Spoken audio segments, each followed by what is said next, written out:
because you're not going to take all of me. You're not going to take my dreams, my goals, and everything that makes me feel good about who I am and put them in the closet and lock it. I am Hayzelgreene, an inquisitive, unapologetic, voluptuous introvert who blooms and blossoms behind closed doors. This is my podcast, a platform where I will discuss my writings and where I will bring to light conversations with my good girlfriends, sisters, brothers, and homeboys about love, life, music, and most importantly, sex.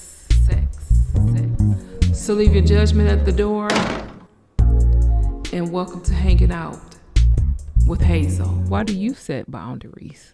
Feel like I have to have boundaries in my relationship because you're not going to take all of me. You're not going to take my dreams, my goals, and everything that makes me feel good about who I am and put them in the closet and lock it. As a woman, I feel that we give so much. We wear every hat. We're the cook, we're the chef, we're the laundry person. We go to work. We're a double minority. And that life coming home and to a man who is expecting, other things like food and, just expecting you to do laundry and have sex. And it seems like you lose a piece of yourself. And then anything that you have that you value in your life that you would like to do always ends up being on the back burner. And for me, I'm a person in a whole. I have my own soul, my own spirit. I'm have my own self. So I feel like I have to nourish me. And I'm not saying that, I'm not saying that somebody else can help nourish me, but I'm saying it's up to you as an individual to make sure you take care of yourself as a whole. And when you giving so much of yourself and you look up and it's not valued, it's not appreciated, and the things that you could be doing for yourself, it's like you never get it done. It's like, it's like I never got started. I wanted to do this, never got a chance to do it. So just taking the time out for yourself is why, I feel that way. This stigma that's out there that says that you as a woman are supposed to make sure that he feels as though he is the quote unquote king of the castle. Now, I've always had a problem with that, but I know a lot of women live by that and it might have been handed down. What are your thoughts about that? Over the years, everything that you said, I've seen. Like my grandmother, she would take care of my grandfather. She did everything that he asked her to do and then some, just by taking care of the household, do anything that he asked her to do, but she still had restrictions. He never taught her how to drive, like she was another child in the house. And, he would say, do this, do that, do this, do that. And she was so gifted. This woman was gifted. Wherever she went, people fell in love with her. And to me, it was just a hindrance that she couldn't be completely who she was because she passed.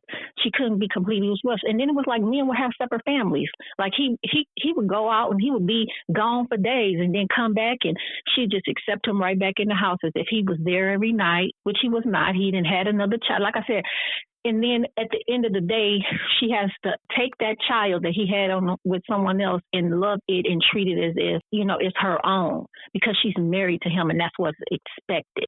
But no, to me, that sounds like slavery, okay? That sounds like some bullshit to me. Some straight bullshit. Yeah, that is some bullshit. Up here catering to this man, doing all you can and shoved out 4 babies for his ass. And then this is what you get. Don't get me wrong. I love my grandfather to death, but he was wrong. He was wrong. Okay. But I would see how gifted she was and how much she strived to be as good to him. And he was still out running the streets doing whatever. Even when I was little, I was like, okay, but I was too little enough to understand. But I did see what she went through.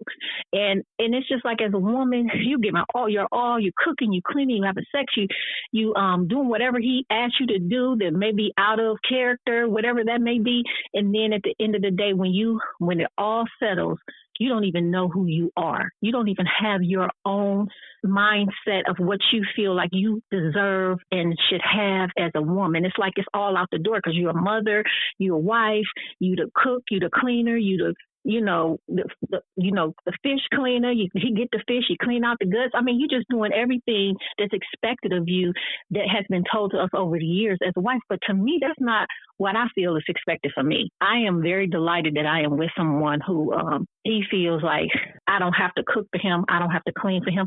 And you know what? That's what makes me want to do it. I do those things because of the way that he treats me. He lets me know that's not necessary. That is not necessary. And that's what I like about him now. I'm not going to say we ain't never had some issues that we need to sit down and talk about. I'm like, you know what? You being a little too clingy and you being a little too over it. I'm not going to give you my whole life, but we can come together and make a separate life of our own together. But I do have boundaries that when I say I need time, I'm going to need you to let me have that time and not ask me a question at all. I do not need you to even utter a word. That's deep. That's deep. I think I like that. I like that blueprint. You might have to write that out. I need time to gather my thoughts. I need time to come back to you and be the best I can. To me, when a man has trust in you and he's supposed to, we don't have to me, we're supposed to uplift each other and speak positivity into each other to make each other a better person. But I am a person by myself. So I still have to speak into me when no one else is. And I need time to hear that. I need time to meditate on that, to value that. We so busy as women, we don't even have time to say, hey girl, you know what? You're doing good. Or hey girl, you could be doing better. Let me tell you where you're going wrong at. We can't even talk to ourselves and encourage ourselves and try to figure out our lives. We just living. You know what I'm saying? We're just existing. We're not having a real enjoyable life. Schedule your me time, or it's just like, okay, I think I need some time. I normally turn to him and I say, hey, you know what? I would like to do this, whatever it may be. Say, for example, I went with a relative for Thanksgiving. And normally I would stay home and cook the same usual meal that we all kind of travel down for Thanksgiving. I would stay home and do all that. It was an overnight thing at a hotel. I told him I wanted to go. Now, initially, I had said that we would go, and I scheduled the room and everything, and he ended up saying, you know what, babe, I'm really not feeling like going right now. I have some things going on, and I respected that. I said, okay, you don't feel like going? He had told me earlier, I don't feel like all the cooking. I don't feel like none of that. I said, okay, no problem. And then I said, but guess what? I still want to go. I know it's a holiday, but I still plan on going. So I hope that you understand that. And because he knows who I am, he said, yes, I do. And he said, I did not expect for you not to go. And I will be gone overnight. So that's how that came about. But with that being said, we have other incidents like that, but I was just using that as an example. But with that being said, my daughter's father, I could never get away with that. Never. I mean, it has been times where I came home from my mother being very ill. She was in the hospital. I came home late at night from the hospital after going to work, picking up the baby, coming home exhausted, not just mentally, physically, just drained, couldn't think straight because I knew that my mother was slowly dying. So the pain was there all the time. And this nigga was sitting on the couch in the dark with his leg crossed. And I'm like, what's wrong with you? And he's like, I ain't ate all day. That's what's wrong with me. I said, oh, you ain't got no hands? You know what I'm saying? You can't get up and fix you nothing? And I vowed, go ahead. I'm sorry. So that past experience kind of helped you mold what you like and deal with your future relationships. Because I think that was some bullshit. That's the favorite word, bullshit. Yes, it was. Absolutely. I know. I love it. Absolutely. That was straight bullshit, okay? He was just that, what is the word I want to use for this? Closed-minded. Yeah, he just figured it's about me regardless of the fact that you're going through all of this stuff. That's crazy. Right. And I said in there, I can't continue to let this person suck me dry. If a man is not uplifting you and speaking positivity and truth and love in you, he's not for you. He's not for you. And that's what taught me that at that very moment, I said, we're not going to be able to stay together long. And this relationship is not going to work because he didn't even value the fact that I was hurting. My mom was super sick. I mean, I don't know how super sick can be, but just take it as extremely sick. She's not here anymore with me. Just the pain of going through that and then going through that with someone who's not supportive towards you. And I said, no, from now on out, whatever man that crossed my path who claimed he want to be with me, he going to have to accept the fact that I have I have my own goals, my own dreams, and my own thoughts and my own time that I want to invest into myself. When I feel like this, I was born by myself. I'm gonna die by myself. When I go to whoever my maker is, he ain't gonna say, "Oh, you know what? Let's pull your boyfriend so and so up here and ask him why this happened." No, it's gonna be all about me at the time. So it's gonna be all about me when I go to the afterlife. It's gonna be all about me while I'm down here on earth too. Well, how do you have that crucial conversation? Is that in the meeting stage, the courting stage? When do you have that conversation and say, hey, this is me. I am this way. I require this. And if you cannot understand that, then there's nothing that you and I can do with one another. When do you have that conversation? Or do you just, or it just happens and it just play by ear? Well, no, I didn't play it by ear. Once we started getting closer, I shared that with him. I shared with him as how I didn't want him to give me his everything. Some things that he has that he want to work on himself, he has to be supportive of that. You have to be your own number one fan. And I wanted him to know, I will, within reason, if I feel like it's something that I feel, I will absolutely stand by you and help hold your hand through it if needed. But if this is something that you're working out with amongst yourself or something that you just want to do, and sometimes you just want to do stuff alone by yourself, even if you are in a relationship, you just want to do stuff by yourself and not every day, not all the time, not every second, but if that's what you want because you're the captain of your ship. I mean, meaning you the ruler of your body, mind, and soul. You should be able to deserve to do that. So I let him know that I would appreciate that for him. I would love that for him. But as long as we not just utterly like disrespecting each other, like leaving out the house and like, yeah, I'm gone and I ain't never coming, or I'm gone and you don't know where I'm at, or I'm not going to even call you, nothing like that. But more so, hey, you want to go out, you want to go to watch the game with your friends, you ain't got to even really tell me that. Baby, I'll be back. I'll give you a call while I'm out type of ordeal. Or that's not even necessary because I feel like what don't, like they say, the grandmothers used to say, well, don't come out in the wash, gonna come out in the dry. And I'm not going to sit in my house or where I am fixated on what you're doing. And I got this whole life wasting away. No, I need to know what I'm doing. If you out there doing something, okay, I'm not about to be sitting fixated on that. I'm not about to let that, because that stuff will shatter you. And it just be like, it's like unmendable if it goes too far. It's like you bring that crap to other relationships and then you can't even live a comfortable relationship with the person that you're with because of the pain that you endured and you have not healed. You're bringing bags from these past relationships. You have the bags of your ex, maybe the ex before that, and now whoever this guy is that you're with, he has bags to bring to the table, and y'all have all these bags to sort out so that you can see clearly. Now you got to sift through a whole bunch of bullshit. It's going to be straight trash. Like, why was this in the bag in the first place? Yeah, like where did it come from? How did it sliver in? It's like an effect. So not only am I now messing with your bags, but I'm messing with the bags of your ex, and then your ex, and X, and X. And that is crazy because, believe it or not, the way people are, the makeup of a lot of people is that they bring that luggage with them. And especially if there's pain, heartache, frustration, it can sabotage. Yes, it does. And that's crazy. Yeah, I've actually been through that as well, where I said, oh, so and so when I was with this so and person, they did this and that to me, but this is a whole new different person. And just like I don't want nobody judging me off of nothing that somebody else did, I'm gonna need you to judge me off of what I'm doing.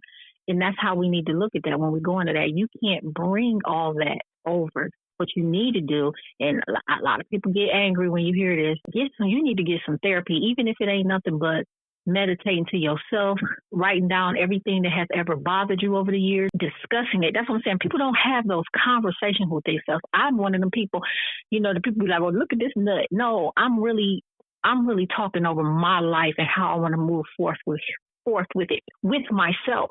We need to weigh the pros and cons on things. I'm a big person. When I have something that I don't know what the decision is going to be, and I'm so excited, I'm up there stuttering. When I don't know the decision of what it is, I'll sit down and I'll weigh the pros and the cons. What's good about this? What's bad about this? What could happen good? What could happen bad? And then I do base my decisions off of that, because it's like we need to have a clean slate when you start in that relationship. And that's why I say these boundaries that you have as an individual is important. Women need to know who they are, know what they want, and not tolerate, like you said, the bullshit. Don't tolerate it, because you're special and wonderful and beautiful in your own essence. And that deserves to be cultivated. That deserves to be loved. That deserves to be, the energy level needs to be put into, and sometimes you just have to do it for yourself. You do. Yeah. And a lot of men, or we're going to say, when I say men, I'm truly meaning men. But if this conversation is a reverse and it is a man thinking about a woman, please accept that as that. But a lot of men come in with the thought that they want to suck the life out of you, try to be dominant, just malicious activity just because of the bag that they had before. They want to bring it to you. So I get it. And I truly, oh my God, you truly have shed some light on, because, I might now take that to my next relationship. Like, hey, you know what I'm saying? I need this me time, because when certain people take on the role of a woman or a man to a person, they kind of lose their self, like we're discussing. And then with that, they sit around and with the idle time, sit up and think and wonder, well, what are they doing when I'm not around? And then you get fixated to figure out, well, how am I going to do this? Oh, well, shit, I know where he at. I'm about to do a drive-by. Let me see if he really where he said he's going to be. And then it's, yeah. I've had some friends. Yeah, absolutely. And the cycle is crazy. And, you need a lot more sisterhood to kind of help you through that, to say, hey, look, sis, I'm not judging you, but at the same time, I need you to look at this another way. Because a lot of times we as women, we are so quick to talk down or point fingers or be naysayers when it comes to something that happens to someone else. But as soon as we look in the mirror, it's like, bitch, you that same person. So what do you do? It makes absolutely no sense. That's what I'm saying. I'm not going to even lie. A past relationship, I have chased a man down, drove up this, drove up that. And that was a complete damn waste of damn time. I could have been putting that energy into me, because, you have to, that's what I'm saying. We women, we forget to love ourselves. Just that, doing that, driving here and driving there and popping up on them and all this kind of craziness. It devalues you as a woman. You don't deserve that type of treatment. The best thing for you to do is put that energy into yourself. So when that man, when what comes out in the wash or the dry, you can say, you know what? Thank you for letting me know. I'm glad I found out the truth. And, I love me so much. Deuces. Okay? I love me that much. Well, you know what? This reminds me of a story. I can laugh at it now. Do tell. When I tell you, this was about over 30 years ago. Okay. So I was dating this one guy, and at some point I was like, I'm good. I ain't messing with you no more. Now, have I did the drive-bys? Absolutely. Have I looked for him before?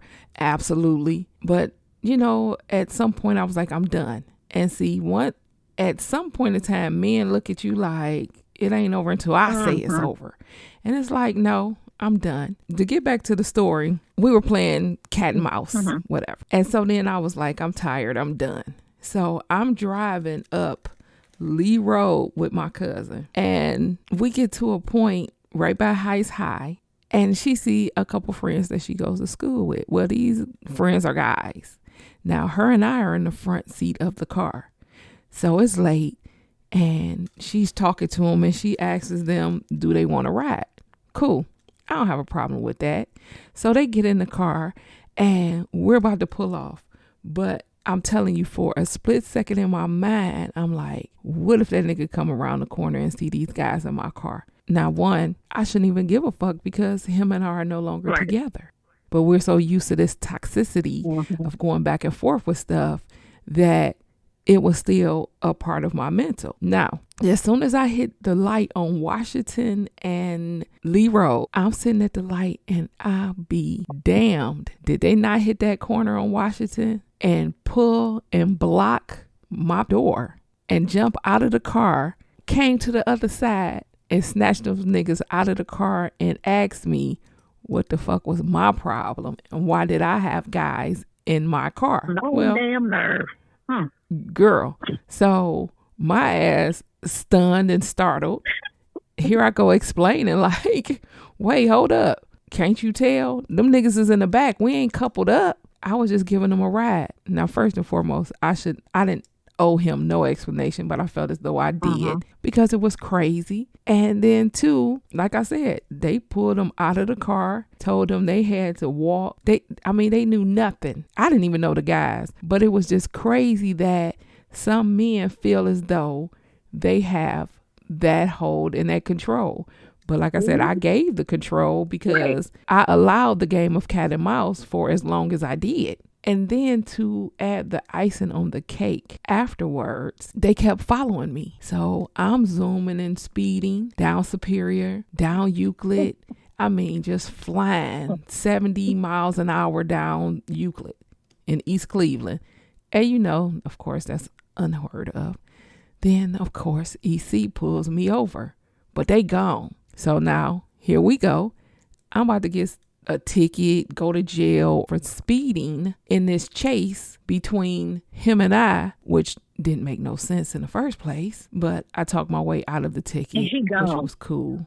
And he gone. So then what did I do with my goofy ass was follow him to where I knew he was going to be. The game of chase was still on. What wound up happening is the front end of my car got taken off because there was a crash.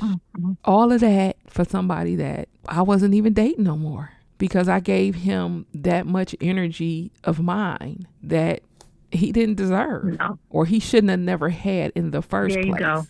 And don't get I'm talking how I live my life now, but I know exactly what you're talking about because I've been there. I've been there doing the stupid stuff, darn near going to jail. And then I'm like, and for what? Oh my God, you went to jail? Darn near went to jail. For what? Absolutely no reason. And then, like I was saying that my daughter's father, how he was sitting up to this day, he is still the same. He's still the same, just like arrogant, controlling, butthole. And the young woman that he's with now, when I see them or we have a situation where, you know, I'm together with them because of my daughter or whatever, I'll be so thankful to her. I'll be like, because her problem. I'll be like, oh, girl, I love you. How are you? Oh, you know what? I did that before. She's so miserable right now. And I don't get me wrong. I don't wish no misery on her. I've forgiven her and for that. And I'm forgiving him too because, honey, I'm so blessed that it turned out the way that it did because I couldn't imagine still being with him under those circumstances and rules. And, you know, he got all kinds of rules and regulations and you're not going to do this. And if you ask him, I need this, I need that, you might have to wait a month before he decides, make the decision. My dude now, that's too much. My dude now, I said, baby, something wrong with my car. I hit a pole. This is true. I hit a pole outside. It was, I don't know how I didn't see this pole, but I hit this pole. And I got a dent in my car. I was in the room crying and everything. He's like, he ran outside in the pouring rain with some hot water, went up under my car and knocked the dent out. And oh wow! Then right then at that moment, I was like, "This is the one for me. This is the one for me." And I came in that house. I cooked him a massive meal, dried him off, ran him some bath water, treated him just like he deserved to be treated. He deserved it, and that's why I gave it to him. And even now, if he don't do anything, the fact that I know that he will is what makes me give. Like we were talking about them womanly duties. It is not really hard for me to do for him because I know that he supports me in such a way that I've never had this kind of support from a man before. So it just makes a big difference. And he allows me to be who I am, allows me to have my time to myself. And he's not mad about it. Now, granted, every man got their secrets. I'm not sure he doing this or doing that. But, like I said, if it, when it comes out, it will come out. And then I have to deal with that. Right.